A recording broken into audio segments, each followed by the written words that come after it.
Welcome everyone who's joining us. I see right now we are at 150 participants and counting. We're going to be starting in the next few minutes. We're just going to allow some time for more people to join us and then we'll kick off.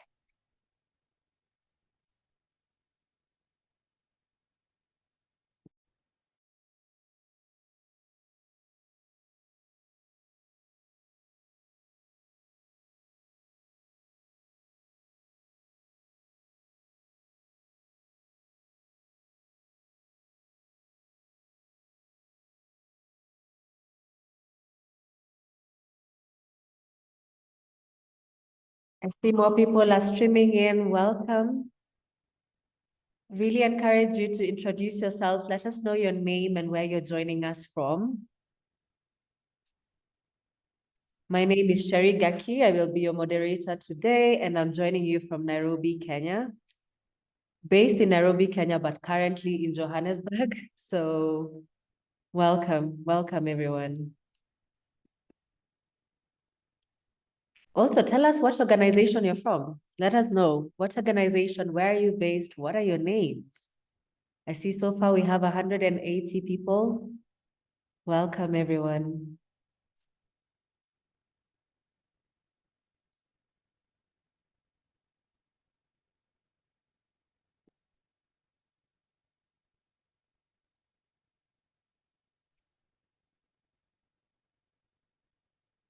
Okay, I see Joel from Durban, South Africa. I see Daniel from DRC, welcome. I see Ferdinand from Assen, the Netherlands, welcome.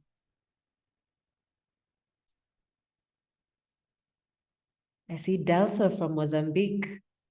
Welcome, everyone. We will start in the next 2 minutes. We're just giving a little bit of time for people to join in. I see Guy from Cameroon, Shabana from DRC, welcome. Stephanie Thompson from the UK. We have Frank from Tanzania.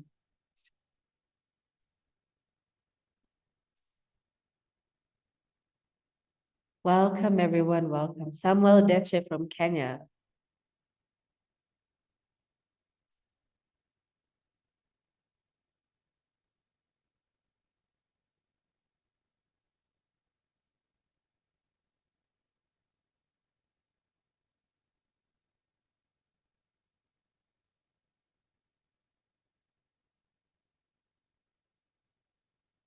I see Sostin, I see you from Tanzania.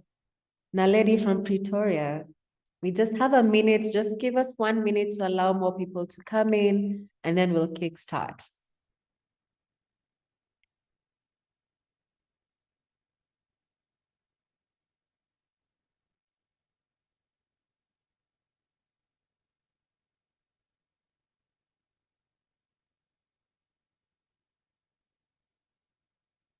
Oh, I see Sandeep from Nepal. Thank you, everyone. Thank you for everyone who has joined us this evening or afternoon. Good evening or afternoon, depending on where you're joining us from. And really a big thank you for joining us today for this important conversation on colonial legacies and climate change, with a focus of how Indigenous and Global South voices are pushing back. My name is Sherry Gaki. I'm a communications and storytelling manager at Greenpeace Africa, and I'm delighted to be your host today. And this conversation that we'll be having today comes just a few days before the International Day of World's Indigenous People. And it's really going to serve as a powerful reminder of the need to amplify Indigenous and Global South perspectives in the fight for climate justice. And, we know that climate crisis is not just, it's something that's a big environmental issue right now. It's deeply tied to historical injustices. It's tied to systemic exploitation. It's tied to global inequities rooted in colonial legacies as well. So today we're going to be bringing together, incredible thinkers who are on the panel and also who are part of our participants, activists as well, and practitioners who are exploring how these legacies persist. And more importantly, how do we dismantle them so that we build a just, sustainable future. I will now invite Matias Ignacio Lara from the 50% organization to tell us a little bit more about the idea behind this webinar. Welcome, Matias. Thank you very much, Sherry. Thank you everyone for being here today. It's an amazing attendance, and we have some wonderful speakers, so really looking forward to hear all of them, and I'm gonna try to be as short as possible so we can just hear them, who are the important ones to be heard today. Voices for Peace, it's a program that we started last year along with the Positive Peace Society, which is a group of students from Hiroshima University.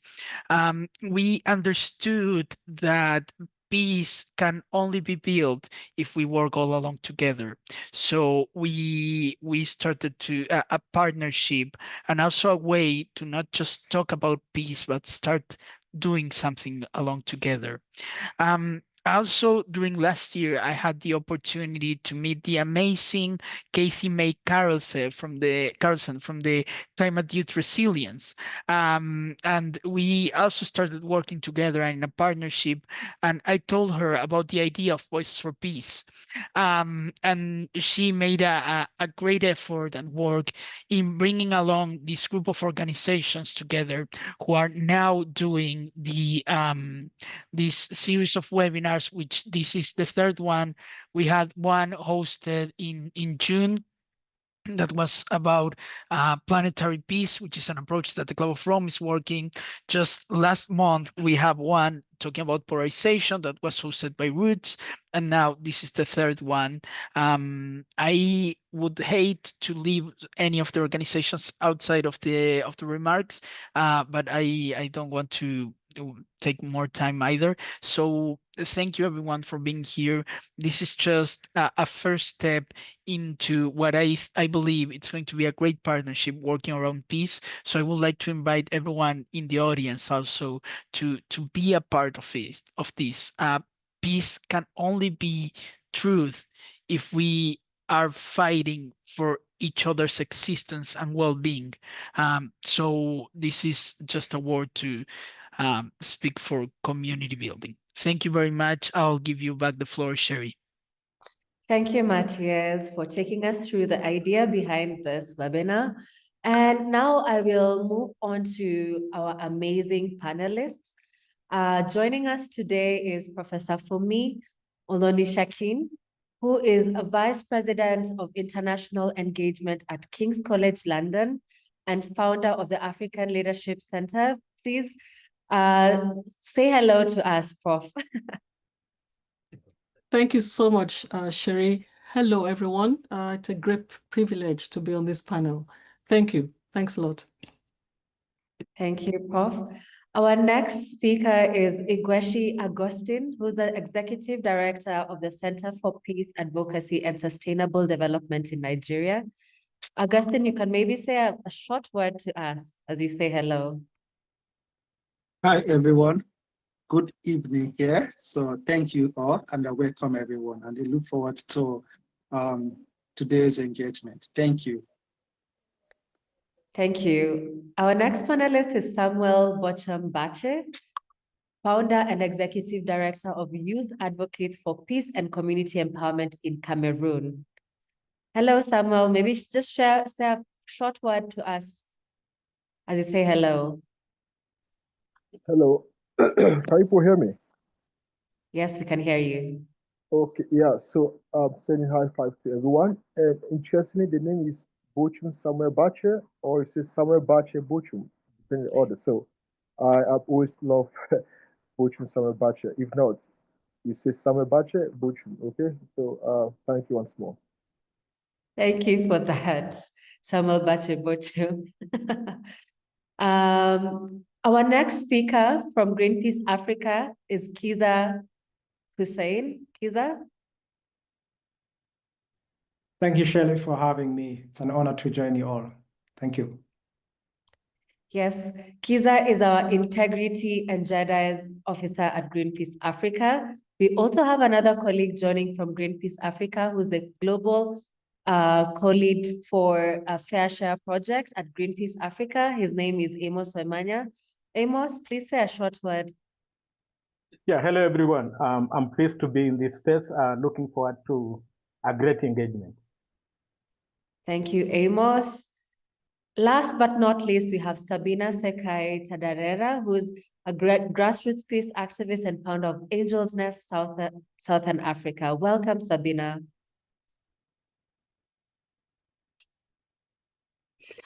Hello, I hope you can hear me and you can see me. My network is a bit jumpy. Thank you for having me. Thank you. And so we'll jump right into our discussion for the day. And I will start with you, Professor Fumi. You've worked extensively on peace, development, and security in Africa.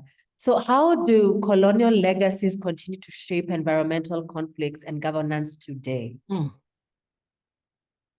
Sherry, thank you. Just very briefly, because I know we have a short period of time. I think there are three ways I can see consistently and persistently how colonial legacies continue to shape this today. One, if you look historically, and just to take a slice of Africa, I'm sure for every region of the world, there are particular examples that we have. People behave differently from states. The states are artificial creations. So up till today, you see people crossing boundaries seamlessly. Porosity of borders is a natural part of human existence. But then state actors really limit how we work. And so that is something we've not yet found a solution to. I think Matthias talked about, was talking about just now, the question of the collective. And that's where actually, when you take the colonial legacy of the state as it's been constructed by colonial actors, people behave differently from states. That's the first thing I'm saying. The second thing is this collective organizing, where the moment, you work across borders, so physically and virtually, people work collectively. States tend to build individual successes more than collective successes. And that's a major issue. The third bit is ways of organizing.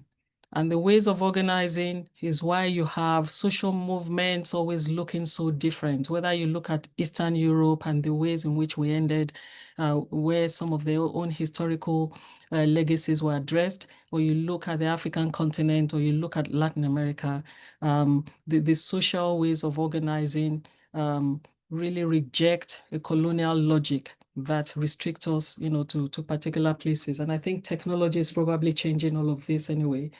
And that's what needs to change is the restrictions of, the colonial logic. Final point is that if you look across Lake Chad region and look at the environmental issues, because people moved seamlessly before for ecological reasons, Lake Chad region, the Sahel, you could deal with that by the communal ways of organizing and moving across borders. By locking people within borders, you change the destiny in very severe ways. But thank you. Thanks. Professor Fumi, I have just a follow-up question to what you've said, and I really just want us to set the foundation for this conversation. Yes. What does approaching peace building and climate justice through a decolonial lens really mean in practice? And I think is it super urgent right now? Thank you. Thank you so much. If we continue that logic, that decolonizing logic, the moment you look at peace and justice, especially when we look at, what the impact climate is making today, you realize that, again, because peace is framed through the logic of the outsider, of other powers, it does not enable the collective of the community. It shapes it in some kind of democratic logic. And that democratic logic, I'm not saying that democracies are not important. They are important, but it is what you vote for. What do you vote for? Are you voting for people or you're voting on issues? We rarely in our countries have referenda that are about the resources we spend on climate. But when it comes to peace and conflict, every peace building, most peace building contexts in the world, you vote for leaders, even if they're the same leaders who have been coercing you all these years. You have elections for leaders, not elections for your common future.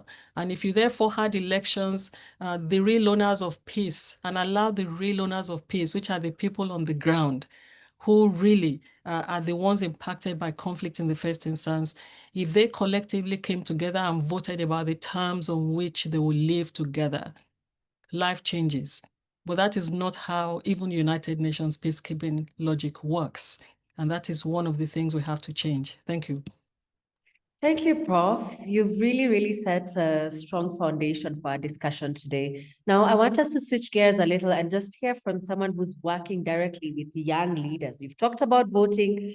I mean, right now, Africa's population is made majority of youth, and our hands really are in the hands, our future really is in the hands of the youth. So I'll move to you, Augustine. Your work focuses on developing young leaders for peace building. How do you see the role of Africa's youth in dismantling colonial systems that perpetuates climate injustice?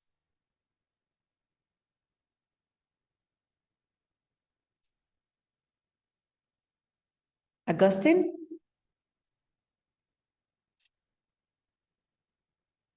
Augustine, can you hear us? Hello? Can you hear us? Hello, can you hear me? Yes, did you get my question? I can repeat it. Sorry, yeah, no, yes, because sorry, it's raining here, so the network is not friendly. So maybe you can repeat the question. Okay, no problem. My question was, as somebody whose work focuses on developing young leaders for peace building, how do you see the role of Africa's youth in dismantling colonial systems that perpetuate climate injustice? Okay, thank you so much for the question. And first, I want to appreciate the organizers for this wonderful section. So young people of Africa, as the other speaker have said and everyone have said, young people constitute majority of African population, and the role of young people in climate change, peace building can never be overemphasized. So young people all over Africa are very innovating to address climate change issues. So as somebody working on youth development, peace building, we see efforts that our young people are pushing to ensure that, okay, peace is returned to their community, from initiative that address electoral violence, from initiative that address violent conflict in community. Young people across Africa are innovating, bringing different initiatives, participating in different programs across Africa to address issues of violent conflict. In climate change, you see young people negotiating in the global stage to decolonize issues that have been in Africa for a very long time. They are participating in different forums across. They are making their voices pushing for climate justice across Africa. In Nigeria, for example, a lot of a climate-friendly environment whereby every state in Nigeria, not just in Nigeria, but across Africa, have a national action plan that ensure that, okay, what we have now that will ensure that is one of the government priority when designing national programs. So across board, young people of Africa are participating, are making their voice heard, are innovating to ensure that peace and climate change, peace, insecurity issues, climate change issues are addressed, because peace and environment are also interconnected. When you look at these issues, you see that how young people of Africa have innovative ideas that are addressing them. Their participation in innovative approach to addressing them is part of broader approach of how young people are making their voice to be heard and addressing climate change issues across Africa. Thank you for that. Thank you for that, Augustine. I'll move on to Samuel, because he's also somebody who's working with the youth and engaging with the youth on governance and peace building. And Samuel, I really want to understand from you, how do these efforts that we are making with the youth, how do they connect with environmental justice, especially in post-colonial Africa? Okay, thank you once more. Interestingly, today we had a breakout session here in Windhoek in Namibia, where I'm currently engaging in a meeting with the Commonwealth. And so one of the aspects which we're focusing on, climate leadership. And so we're looking about those actions that member states, have to also engage with youth-led initiatives and different groups to advance climate implementation actions at local levels. And this should be worth noting that it's a collective effort, firstly.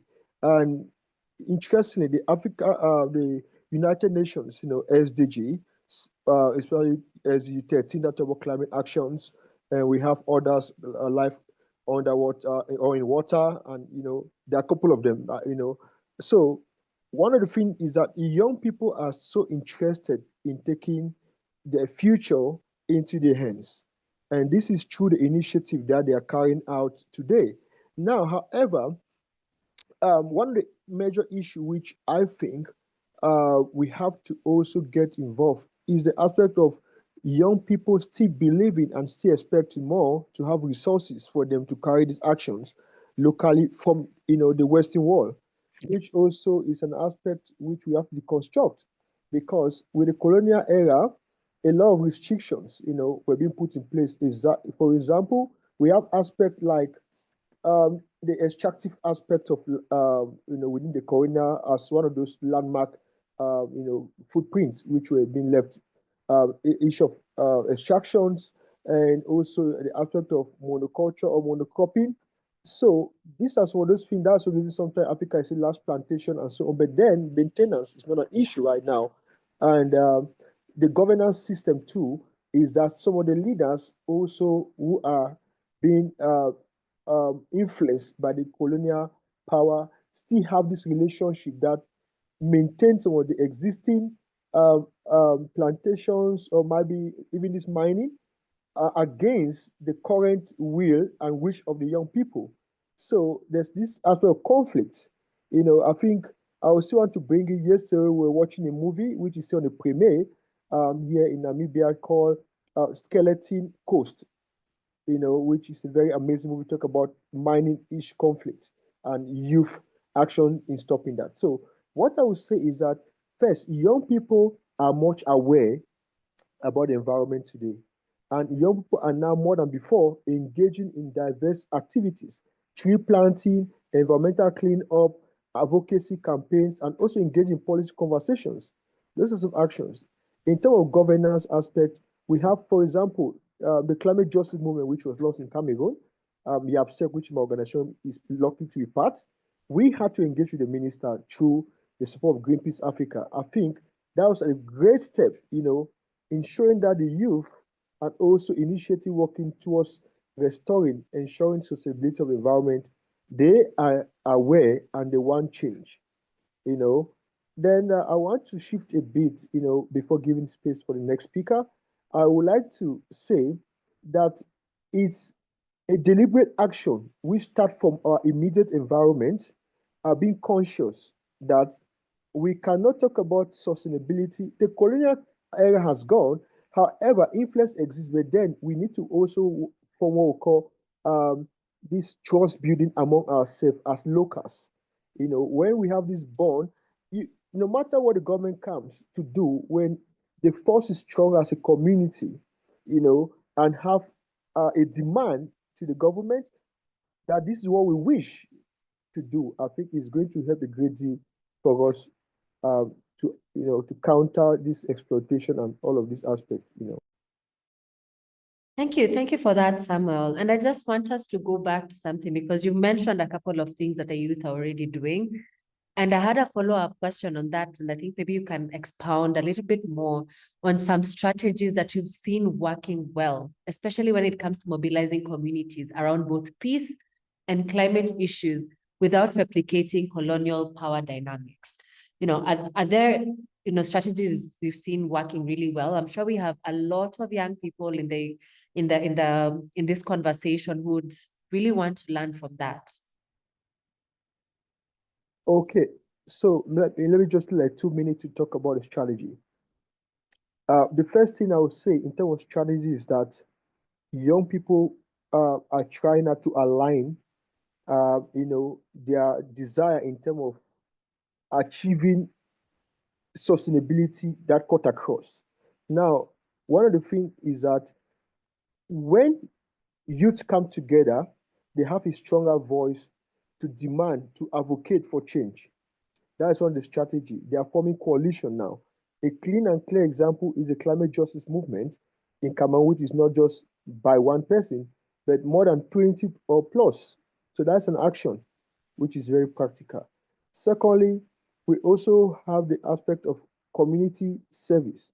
Today in community, when you see youth going to do beach cleanup campaign, they don't go as an individual, they always put a call that they want to carry, and they form a team that do more in terms of that activity, and they give more visibility and inform and create awareness that the youth are not just complaining, but they are taking action. So those are just some two strategies which I can say. Sensitization is there, radio, newspaper, to name a few. So basically, I'll keep it at this level. Okay, thank you. Thank you for that. I want us to switch gears a little bit from the youth perspective and really look at how governance frameworks can either perpetuate or dismantle these legacies. And I want to move to Kiza. Kiza, as someone who is focused on justice and ethical leadership, how do colonial legacies show up in today's environmental governance systems? Thank you. Thank you, Shirley, again. Well, as I discuss colonial legacies, I just also want to acknowledge that the language I'll be using definitely is attributed to colonialism, which is English. And to some extent, even the knowledge I will share, some of it, of course, comes from the colonial roots. As you may know, we're educated by mostly our colonial masters through the education system we have. So I would love to be an independent thinker and contributor, but unfortunately, I may not reach that level, considering that still what we're educated, we get it from the colonial masters in some ways. Having said that, definitely the colonial system is well entrenched in our governance systems.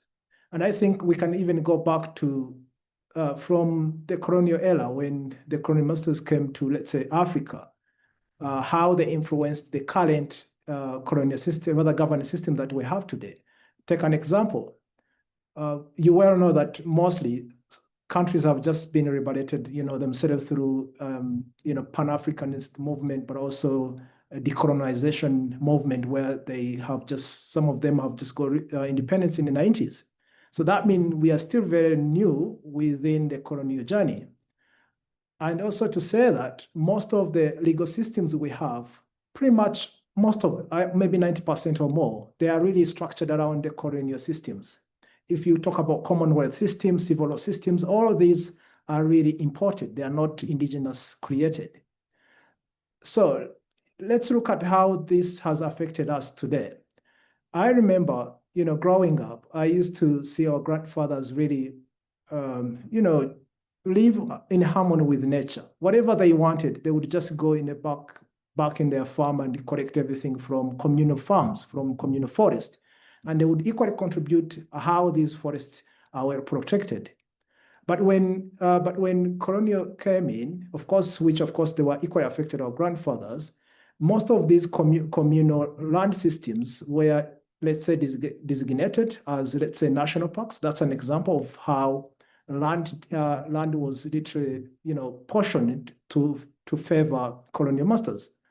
Then other, let's say, other lands or portions of land were either attributed for mining. Up to today, we can even look around our countries. Most of the land that is either rich with minerals, it's either owned by foreign organizations or companies, or it's in the hands of our governments, which we're also critical about whether they are transparent and accountable to us. So when we talk about, how do we really make sure that we bring governance into place now? I think we need to dismantle the system that Colonial brought in. That is the centralized, mostly top approach governance, where we entrust our leaders to be the custodians of our land, for example, of our resources. In most cases, they have not really represented our interest, and I can imagine many of you really have views about this. So if we can dismantle that system and we rather look at decentralized and also all-inclusive approach, where we empower our communities and our local tribes to have a say in how and where and when these let's say raw materials can be extracted, and to what extent, and how also this benefits these local communities. That could really go a long way. The other thing that we could say, it's about legislations. Like I said, the legal systems we have still are colonial oriented. So meaning that they don't really reflect our interest in many cases. Even if you go to the, say, ICJ, you go to the UN, you go to all these places, it's mostly shaped by colonial masters in one or the other. It's not to say, when I say colonial master, I'm not really using it as a derogatory, but that's a fact. And that's a reality we need to acknowledge. So until we have our own real legal system that is indigenous to us, for example, I think one of the example I could say that's in Rwanda, after the genocide of, that took place in 1993, there was a system called the Gacaca system. That was an indigenous legal system that was created to answer and also address the injustice that had happened during genocide. So I would like to see many African countries also come up with innovations of their own legal system that addresses environmental injustices. That's what I can address for now. Thank you. Wow, powerful words, Kiza. Very powerful words. I want us to just now hear from somebody who has actually been on the front lines with indigenous communities. Amos, you've worked closely with indigenous communities like the Maasai in Tanzania, Maasai in Kenya, who are pushing against carbon credit schemes. Why do these communities view such schemes as harmful in the first place? Yeah, maybe just to pick where other speakers have left, and I do agree with the sentiments that all the speakers have expressed. Just to remind our audience that actually colonialism is still alive and kicking, especially in Africa. What we got as countries in Africa is the flag independence and maybe anthems. But colonial logic, colonial legacies are still controlling ways of lives in Africa. Speaking in the context of indigenous people and in connection to the climate crisis, we all know that indigenous communities are disproportionately suffering the impacts of climate change. But it does not just stop there. Some of the climate solutions that are being presented also are undermining the welfare, the well-being of these communities. We all know that with nature, using their traditional governance systems that are being undermined by what we are calling modernization. And this modernization agenda is being presented by the very people, the very groups, the very companies that have led these communities to suffer from this crisis that they have not contributed to. Today, if you look among communities in East Africa, especially the Maasais, they have been practicing pastoralism. And pastoralism has been a way of helping them to overcome the impacts that are presented by the climate crisis, and particularly droughts. They move around with animals, but the solutions that are being presented, for example, carbon offset schemes, are undermining pastoralism. Today, pastoralism is on the tactics that have been used previously by the colonialists are still being employed today. For example, some of the things that the colonialists see when they look at Africa, they look at this vast continent, empty land.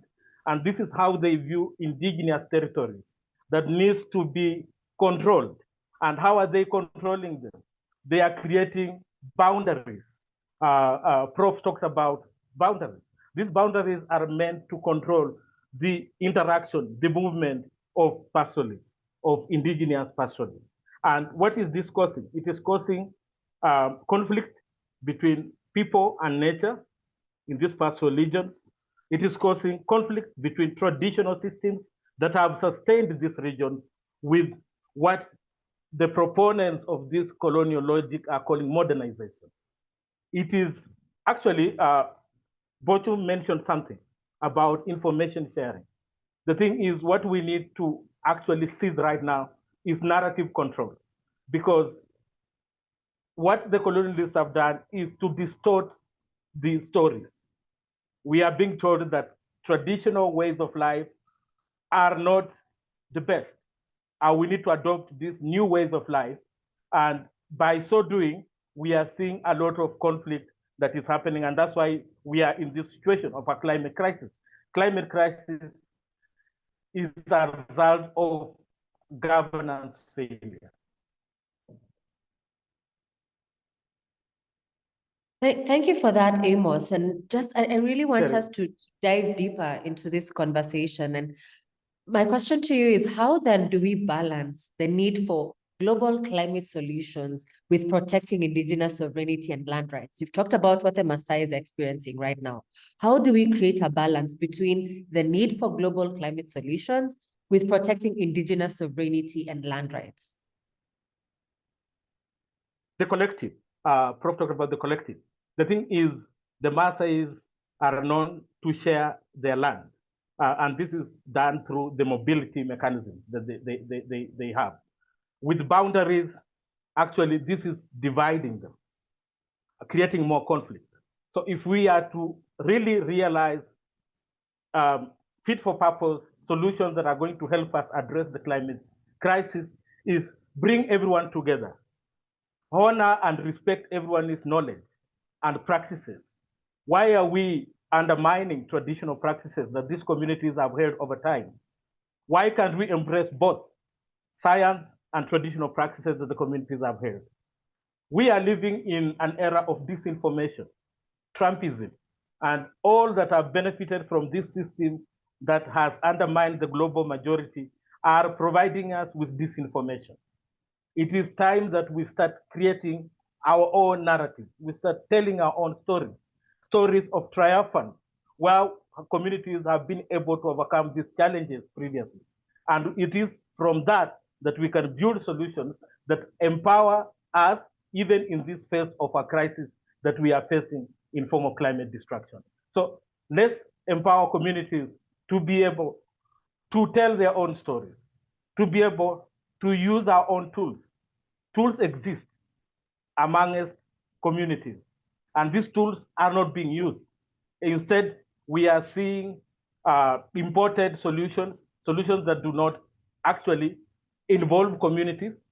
And that's why we are seeing a lot of conflicts. And we have had conflicts with the proponents of these colonial solutions, with communities standing up for their lands, standing up for their heritage. Thank you for that, Amos, and for bringing in those very critical frontline insights. I want us to just look at a very different angle right now. We explore the gender dimension of these struggles. And I'm going to move on to Sabina, who is a peace builder and a gender advocate. Sabina, what are the specific challenges women are facing in climate-affected conflict zones? Thank you so much. I don't know if I put my video, if you'll be able to, if I'll be able to continue much longer. I think, Sabina, you can just switch off your video. You can switch off your video so that we hear you. The question of women, can I, if you can. Hello? Yeah, we can hear you better now, Sabina. Okay. All right. Okay, thank you again for that. So women are at the forefront of each and everything that is happening in terms of climate change and conflict. I would like to zoom this to the women who are actually moving to South Africa from different African countries. And I want to zoom it and give examples of 3 specific countries. The DRC, a country with valuable resources, but with the armed groups with an interest of controlling minds. And violence has erupted in those spaces, which has moved or which has pushed women to coming to migrating and leaving their land. Also zooming into Mozambique at Cabo Delgado, where conflict has started as far back as 2017. And we've had hundreds and thousands of women and children being forced to flee and being displaced. Also zooming into Zimbabwe, into parts where they were hit by cyclones such as Idai, where people were forced to move from their homes in search of places to live. And all these women come in and they reach South Africa, and South Africa itself also has been hit by climate change. I give example of Durban, I give example of all other provinces where different impacts of climate change are being felt.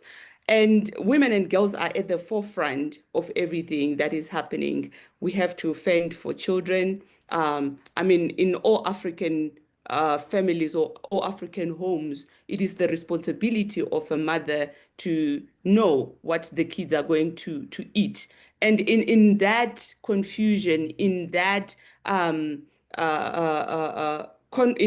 conflict spaces and in spaces of climate change, it becomes difficult for women to thrive. It becomes difficult for children to thrive, and peace and security is really not guaranteed.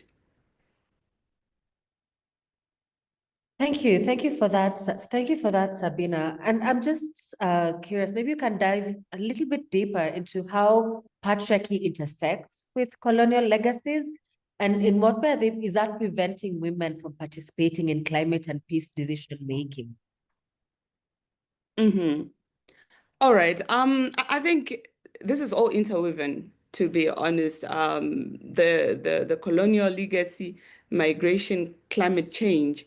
You really can't take one apart from the other. It's really interwoven in this context, and it's contributing to the conflict. And with women, I think this dates back from far back, where women have always been put in kitchens. Women have always been put in raising children and not really being taken seriously, and not really being given a space or enough voice to be able to come and present or to engage in where serious decisions or where serious discussions are taking place. Thank you. Thank you for that, Sabina. I think you've raised some really interesting points, very, very much food for thought. So I want us to go back to Prof. And really, can we expound on how academia and policy spaces collaborate with grassroots movements to ensure local voices are central in solving global climate and security challenges?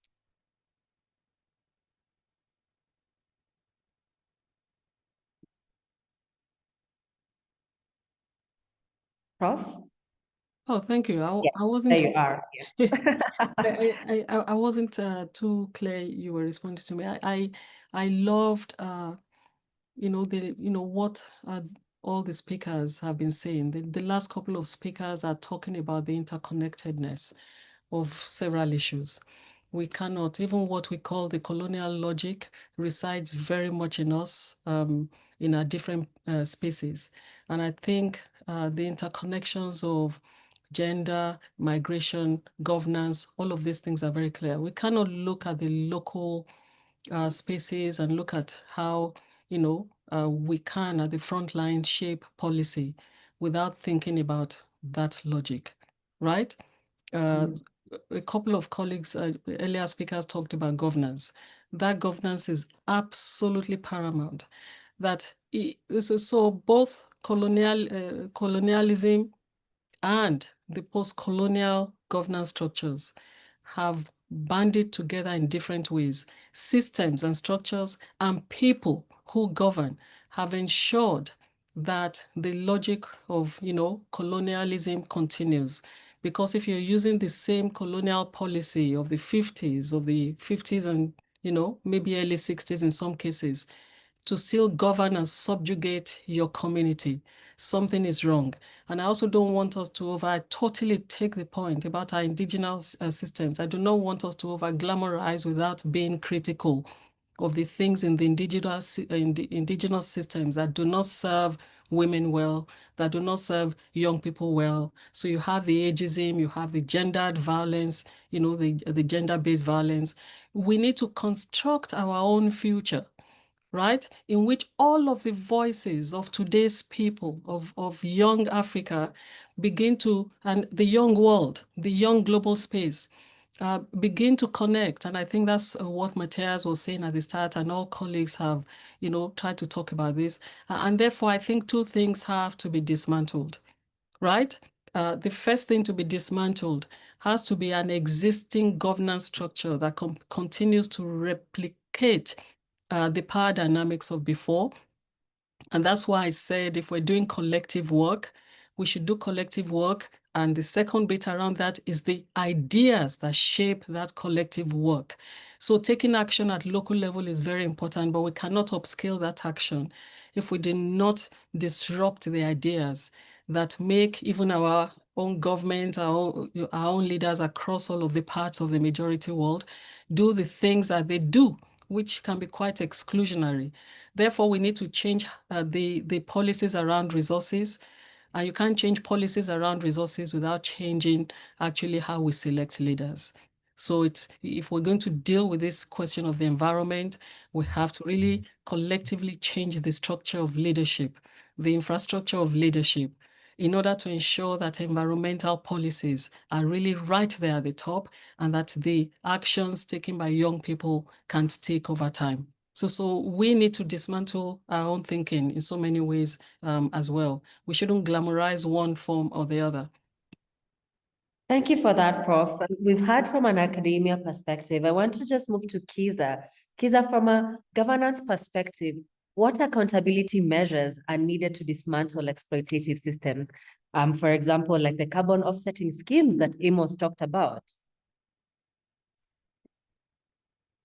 Well, thank you so much again, and I appreciate also, Prof, for that insight on the academic perspective and the rest of others.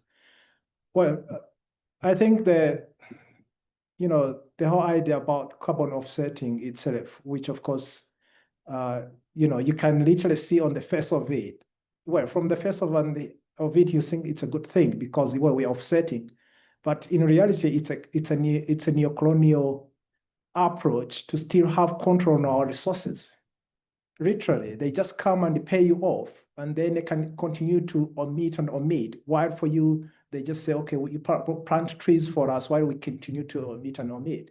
So we really need to open our eyes when we are discussing this concept, because most of them are imported. We don't really allow our communities to come up with these grassroots solutions. Most of these, they just come and, either they tell us they find you, then you import these, and then they still look foreign and they have no logic in the real sense. Well, I'm not trashing it necessarily that all of it is bad, but we need to be critical and also be transparent when we are discussing these topics.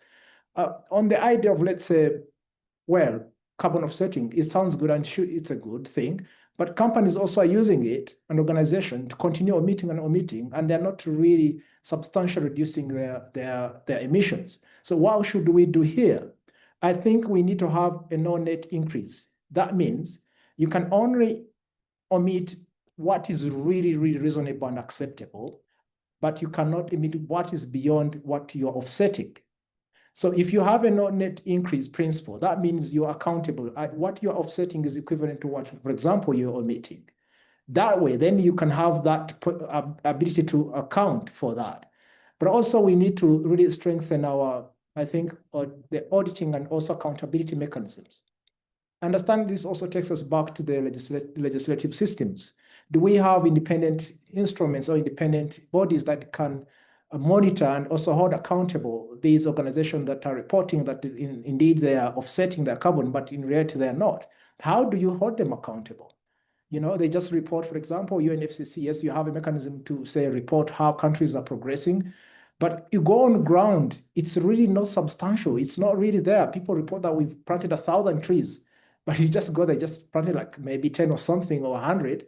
But even then, there's no sustainable way to monitor how these forests or trees are even preserved. Are they really going to grow up until they mature enough? Then we need to also ensure that there is prior and free informed consent when we are talking about, let's say, these communities where they are dispossessed. They are literally pushed away from their land for the sake of, let's say, carbon offsetting or even mining. So in this sense, in the indigenous people we're talking about here, they're protected because they wouldn't be dispossessed and pushed away without their free and informed consent. And that still also connects us to the governance. Do we have a credible and competent governance system that can say, okay, you cannot just do injustices to these people? And this, you know, more so they go into historical nature. They are well embedded in our legal systems because someone will say, oh, I have entrenched rights in this property, maybe I inherited it and inherited it, but you cannot hold them accountable based on that. Then one thing that I can talk about, I guess it's about the international system that we have. I understand here we're talking about Africa, but there's an interesting, I think, development recently with the ICJ where they give an advisory opinion to the countries that they can also be held accountable if they are found not to be really compliant with international instruments. It's a great thing. I think in this way, this is the best way we can say, okay, if countries are having poor laws that are not protecting, for example, forest and natural reserve, for example, we're talking about Congo Basin, we're talking about Amazon. If these countries are negligently actually conniving or even contributing toward these injustices, they should be held accountable. And even to some extent, they should even waive the veil to hold the leaders themselves accountable where they found that they are not necessarily putting the interest of people, their citizens at first. I think that's what I can say when it comes to how do we monitor carbon offsetting vis-a-vis preservation, but also sustainable practices that are really good for our environment. Thank you. Brilliant response, Kiza. Thank you for that. Amos, what lessons can we learn from indigenous resistance movements that can inform Africa's broader climate justice agenda? Yeah, the thing is, actually, first, Africa needs to set its own agenda. We have really played very well to the role of helping others achieve their own agendas. And I like the question that Prof puts on us around dismantling systems. First, we need to dismantle the system that divides us. The pastoralists have learned to work together, to live together in harmony with each other, but also with nature. So it is only by dismantling systems that are designed to divide us that we are able to achieve and find collective solutions. System that expropriates. One of the main criteria of colonial legacy is to expropriate and commodify. Some of the things that they do, they commodify nature for individual gain against collective gain. So we must be able to dismantle systems that expropriate for individual gain at the expense of the collective. Misinformation. We must come up with our own platforms, our own spaces, where we are able to debunk some of these false narratives, false information that is being put across. Today, if you look at most of African countries, we are in economic debt. Most countries are indebted. But the question we should be asking is, who owes who? Why are we not talking about social debt, issues of climate debt that is owed to our communities, and finding ways of us correcting a global economic system that is flawed, finding ways of enabling communities to be able to continue being custodians of their own resources, redistribution and maybe redistribution of resources from those that have accumulated at the expense of everyone else. Thank you for that, Amos. Sabina, what role can grassroots women-led movements play in building a truly inclusive and decolonized climate justice movement?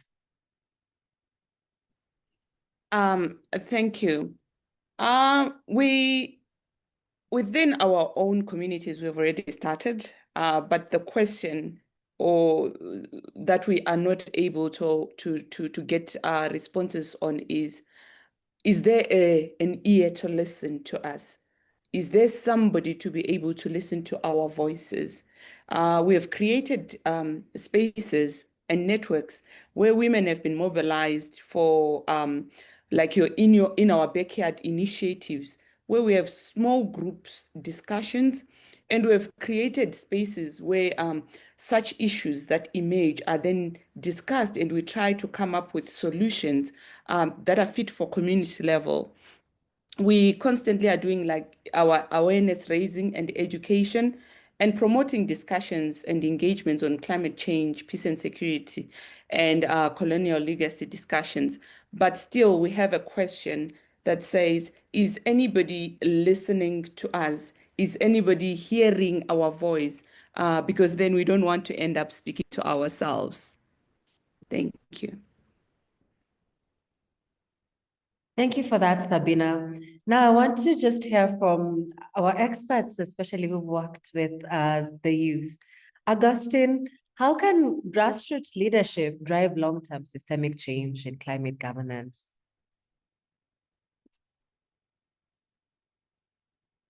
Augustine?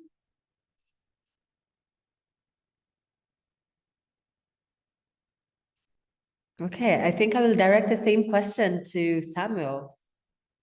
Samuel, how can grassroots leadership drive long-term systemic change in climate governance?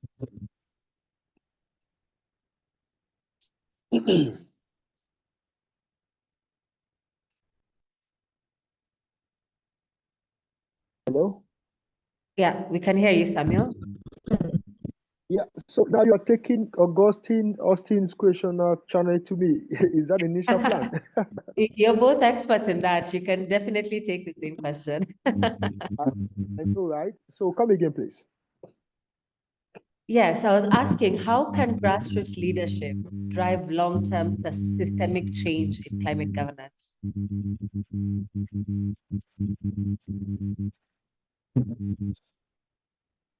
Did you get me? I think your network is a bit bad, so you want to try again, please? Okay, let me just ask the question again. How can grassroots leadership drive long-term systemic change in climate governance? Okay, now when you talk about grassroots movement, I think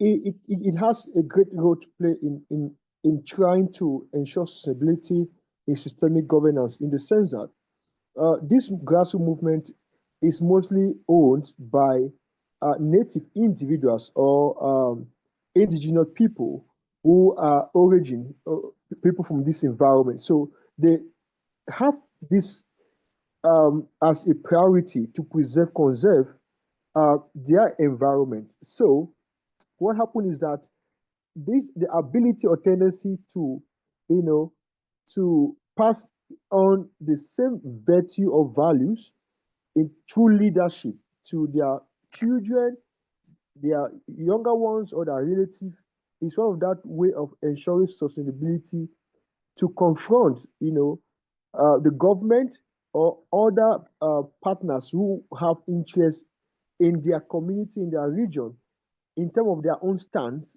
per what they wish or desire to see happen in their community. So it's about the culture of protecting, conserving, and also having a say on what they wish. I think if this aspect of, trust meeting this value and knowledge, it will help that leadership ability for them to have their ground and ensure that, you know, they still have power when it concerns bargaining, because this is when we talk about the systemic aspect of governance. Because if they don't pass on the knowledge, the value, their next generation can come and they can equally be influenced by money and so on. And it happens today where a young person might be a chief and have friends who come to exploit because he does not have the value of that environment, and the person can go ahead and give it out and they exploit, and the next generation suffer. So that's what I can say. Thank you for that, Samuel. I see Piers also has another Hello, hand up. can you hear me? Yes, Augustine. Oh, sorry, I was trying to turn on my my speaker before. I think I was having a network issue. Okay, Yes, you can for add to me, that. You can add to Samuel's response. yes. I think building community ownership for climate change, influencing policy from bottom up. I think also strengthen accountability mechanism and ensuring ensuring inclusion and equity. In the sense, what I mean is that I believe that real drivers of long-time systematic change in climate governance are not only in the high-level meetings, but also at the grassroots level. So grassroots leadership also creates ownership of climate action. That is when people see leaders from their own community speaking about climate change, whether it is a farmer leading a tree planting initiative or a youth organizing clean energy project. All of this, becomes real and it becomes ours. Also, secondly, I can also say grassroots leaders bring the lived experience of people into policy spaces. That is, they translate struggles of community into concrete recommendations. That bottom up pressure is what forces government policymakers to pay attention. So in all of these, in fact, some of the strongest renewable energy policies in Africa today comes because youth and community voices refuse to be silent. So another point is accountability. Grassroots structures are often the first to notice when climate pledges are not being implemented. All of these, that is, they'll serve as watchdog, just like young people that serve as watch, ensuring that promises do not just stay on paper, but also translate into real change on ground. And let's not forget inclusion.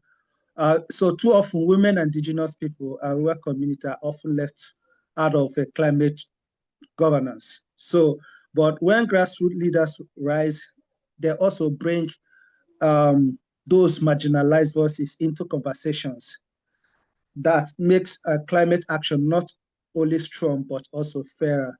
So, and finally, grassroots leadership is how we prepare the next generation, like next generation of young people, where young people see their local leaders taking action, they are inspired to follow. That is how we build continuity and ensure today's momentum becomes tomorrow's systematic change. So in short, grassroots leadership does not just contribute to climate governance. It is the foundation for lasting change because real change begins where people live, not only where policies are signed. Thank you so much for that, Augustine. And that actually wraps our panel discussion session. And I just want to say a huge thank you to our panel who've really shared very powerful insights. And now we'd really love to hear from the audience who have been sharing their questions in the chat. And the first question I'm going to direct to Professor Fumi, and it's from Matthias, who's asking that webinars like this mostly reach the middle class, not the majority of people who are most affected. How can we create real change if people we need to lead the movement aren't truly included? Meanwhile, the ruling class only speaks to the public in local languages when it suits them, usually to win elections. Professor Funmi? I think that question is fantastic. And what I think, well, my position on this is that the middle class itself has often been culpable. When you've seen major, transformations in societies across the world, you see it when the middle class has been really involved, working with the whole of society, right? The bottom-up question that Augustine was talking about then comes to life because the middle class has acted as a mediator of that space. And therefore, if we're having these webinars, if it's not being translated into community radios, if we ourselves are not actually working and collaborating at community level to help take the knowledge that is being built there and translate it into, great ideas for the kind of change we want to see into society. If we don't do that, then actually we're just talking amongst ourselves. I think somebody was talking about, echo chambers, and that's not what we want to be doing at the end of the day. We have immense influence to be able to work across, we're right in the middle. We can work across, below, and take ideas to decision-making levels. But it requires working together. It requires actually shifting our own influences too, and our own ideas and established ideas in fundamental ways. That's what I would say. I think that's a really important question. The middle class can actually be a maker or a breaker in this situation. Thank you. Thank you, Prof. And I hope, Matthias, your question has been adequately responded to. The next question, we have a question from Aisatu Jangana, who is asking Amos. Carbon markets are a good example of colonial legacies in governance, where Indigenous people can experience eviction from their ancestral lands when governments use their land for conservation projects. Considering the deep-rootedness of colonial legacies in intergovernmental organizations, is there a way that African states can find alternatives to carbon markets to harm their own people?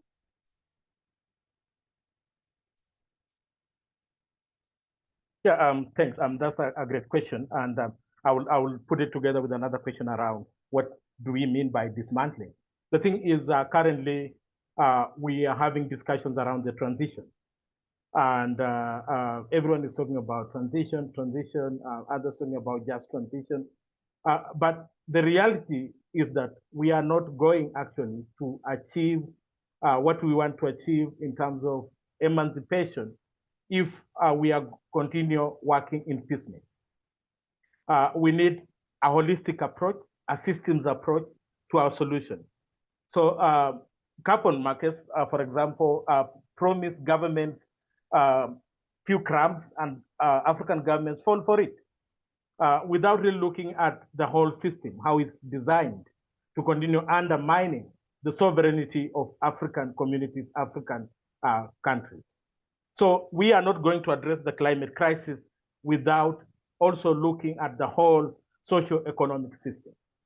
So it is important that African governments, as they seek to find solutions to the impacts of the climate change that are ravaging our communities, they look at it from a holistic approach. We need to own our own livelihoods. We need to own our land. We need to continue owning our food systems. We need to invoke African values in the sense that the spirit of Ubuntu sharing is able to really direct our actions rather than individual gain that has led us to this problem. And how can we achieve this? Actually, we need to calculate the climate debt of fossil fuel industries, of billionaires, of capitalism, and find a cost that we can put to them and make them pay. There are currently other processes. As we speak today, states are meeting in New York to discuss new global tax rules. Such avenues provide us an opportunity for African governments to calculate the true cost of capitalism and be able to put them that have polluted to pay. Thank you. Thank you for that, Amos. I have a question directed to Bochum here from Vishanti Supol.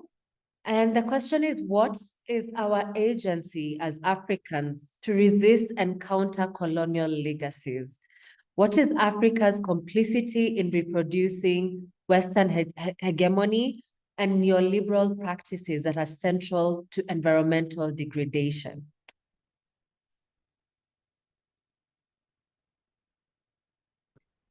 Okay, so I think Africa needs to understand that maybe at the international level they have a say, and they should also have this consultation among themselves.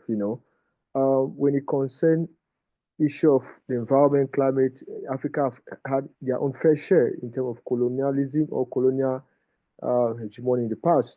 Now it's about, Africa, even though we have, like, for example, the AU, but then it's not very effective because each member state country has its own sovereign power to decide on how to govern its people and manage its resources. So it becomes challenging for all of them to have a unanimous view on how their resources could be, protected or exploited.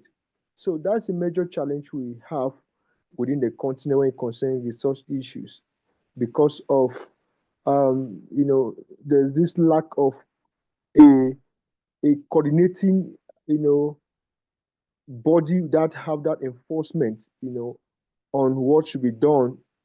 So it's a major challenge, which I would say as of now, uh, countries prioritize their needs, their development agenda, and their partnership strategy, which sometimes it might be against the will of the local people. But however, that's just the major issue. So it's only when the member state government come together, it is going to be difficult. So I mean, all I would say is that member state countries within Africa should have a close consultation with local authorities in their communities where these resources are located or situated, on best ways to exploit, bring development, and also sustain. So, this is the only way to ensure sustainability and harmony among the people, to avoid conflict, violence, and so on and so forth. So that's my own contribution I can say. Thank you for that. Thank you for that, Samuel. Sabina, there's a question here for you from Alejandra, who's asking, what can we do as youth from the global south to fight colonialism with the goal of climate justice? Can you hear me? Yes, we can. Okay, all right. Youth, just like women, just like all other groups, I think needs to be organized. That is the first thing that I can recommend. Need to be organized and need to understand the issue that we need to address. You see, also with experience working with the youth, one of the things that I've seen is we go to address a specific issue and we change on the way. We get excited. I mean, we're still young, we're still youth, we're still growing. So being consistent of the youth or of the issue and addressing the issue and not anything else that surrounds or that is not of interest to the issue. I think as youth, if you take that approach, you'll go far. Thank you. Thank you for that, Sabina. We also have a slightly similar question that's directed to Augustine. And Christian is asking, as a young African climate advocate, how can I best support Indigenous struggles without falling into tokenism or appropriation?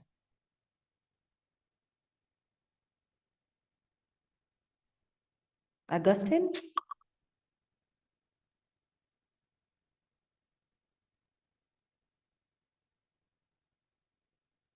I think as Augustine, okay.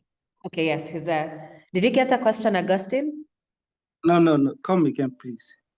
The question to you is, Christian is asking, as a young African climate advocate, how can I best support Indigenous struggles without falling into tokenism or appropriation? Oh, okay. Thank you for the question. Yeah, as a young climate activist in Africa, yes, your support to Indigenous climate, your support to Indigenous people can never be overemphasized. What I mean is that you can continue to, make your voice to be heard, speak about climate change issues, support initiative, volunteer with Indigenous organizations, participate in community engagement event that has to do or address climate change issues, and they collaborate with Indigenous people to address climate-related issues. Most importantly, try to build a network so that about the tokenization you talked about, appropriation, with the network you belong to, when you come together to do something, you will not feel that, you will not feel left alone.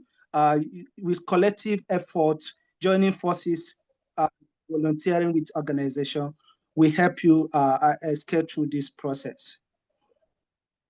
Thank you, Augustine. I also want Prof to chime into this question because I know she's written something very interesting on measuring peace. That's beholders versus owners of peace.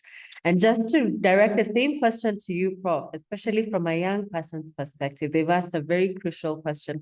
How do we support Indigenous struggles without falling into tokenism or appropriation? Thank you. I actually thought it was an excellent question. We cannot change what we don't know. And if we're not authentically a part of something, we will work against it. If we don't know and we're ignorant, it's often said that there's no difference between the actions of an ignorant person or a wicked person. So the externals, the beholders of peace themselves may be quite ignorant about the environment, and therefore they treat people at the forefront of an issue, in this case of our environmental struggles, as people who receive token support and advice and all this continuous dependency on that, but they have no ownership of that issue. They don't even mean sometimes to have negative impact, but you then have harmful consequences because you don't know, but also you're not a part of it. Now, if we really have to work very hard to ensure that we're not more than 2 or 3 people removed from the front line. If we are, then somehow we ourselves are beholders of that peace, distant observer, of that peace, of the environmental struggle. We have to really identify authentically by working almost hand in glove with no more than 2 people, institutions removed from the front line, where the real owners of peace and of a better environment belong. The people who live through these situations on a daily basis, whether they're living through conflict, war, or massive environmental damage, and they're fleeing it, they're the real owners. Those who are far removed might be part owners of sort, but they're beholders because you can only observe distantly. So for us to be real owners of it, at least, or part owners of it, and co-own it, we need to work very closely and ask ourselves that question about our authenticity and why we do the work that we do. I think this is not an intellectual question, it's a question of the heart. All right? So maybe I'm preaching to the converted here, but that's the work that we have to do. Thank you for that, Prof. And the final question from our Q&A segment is from Sven, and I'm going to direct this to Kiza, who is asking, how can we, Greenpeace, Africans, collaborate with other global South countries, for example, Greenpeace in Brazil, on international issues of climate change related to neocolonization? Such a brilliant question. Thank you. Allow me to juxtapose a few things here. One is, how did we, Africa, achieve a level of independence through decolonization movement? Most of it was through allyship. Countries feeling that we are done, we've had enough of dominance and colonization, and we want to free ourselves and be liberated. So most of these struggles are really so huge that you pursuing these kind of movements alone, you may not achieve as much.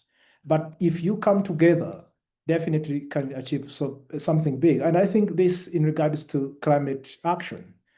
Let's agree, at some point I remember when I was running project in Uganda where we're sensitizing youth about, climate change. It's way back in 2014-15 when we were discussing about the Paris Agreement.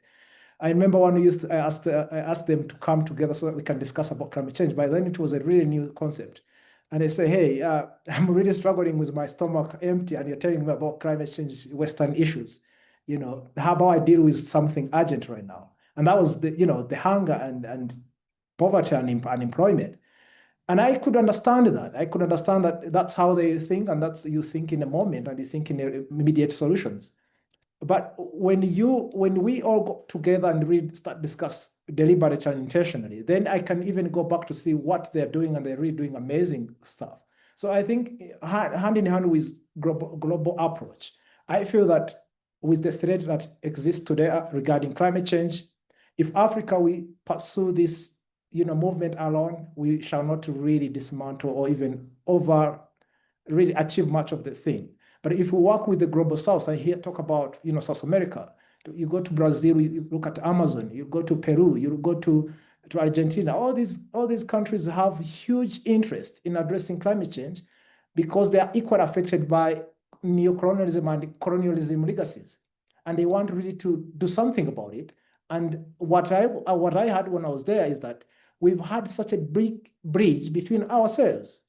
So we need to bridge that bridge by us, getting together, ideating, and concretely having solution toward this. And I think that's why COP 2030 that is coming in November is a great approach for us to let's get ourselves together, let's speak with one voice, and let's act without even waiting for the West. Let's act in this regard. So allyship, co-creation, collaboration, and unity, that's the way to go for Greenpeace Africa and the rest. Thank you. Thank you. Thank you for wrapping it in such a powerful way, Kiza. And I just want to use this opportunity to thank our speakers, all our speakers, for such powerful and thought-provoking discussion. And thank you to also everyone who has joined us today. All the comments and inputs and insights you've shared in the chats have been brilliant. And as we continue to reflect on these conversations, I think one message is really standing out, that achieving climate justice requires dismantling colonial legacies and also centering the voices of those who are most impacted. That's the Indigenous people, that's the women, that's the communities in the global South. For us, for the World Indigenous Peoples Day, we are dedicating this entire month of August to honor Indigenous people and local communities as the true climate and biodiversity leaders they are, who they've protected forests for generations, they've defended life, they've restored ecosystems, despite all that they continue to face, the violence, the exploitation, and really the disrespect.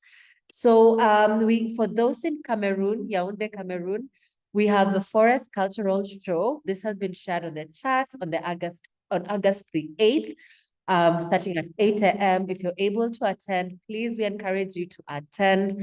There's also the petition that has been shared in the link. Please take time to sign it and be in solidarity with the communities that we are continuing to support. And also, this is not the end of the conversation. We encourage you to stay engaged, share what you've learned, and really continue to push for decolonized approaches to peace and environmental governance. From us here at Greenpeace Africa and our partners, that's Matthias is here from the 50 organization. We want to say a big thank you for being a part of this important dialogue and to wish you a great evening. I've enjoyed being your host, Sherry Gaki, and I hope you've enjoyed the conversation that we've had. And let this not be the end of it. Have a good evening and a happy Indigenous month to all of us. Thank you. Bye.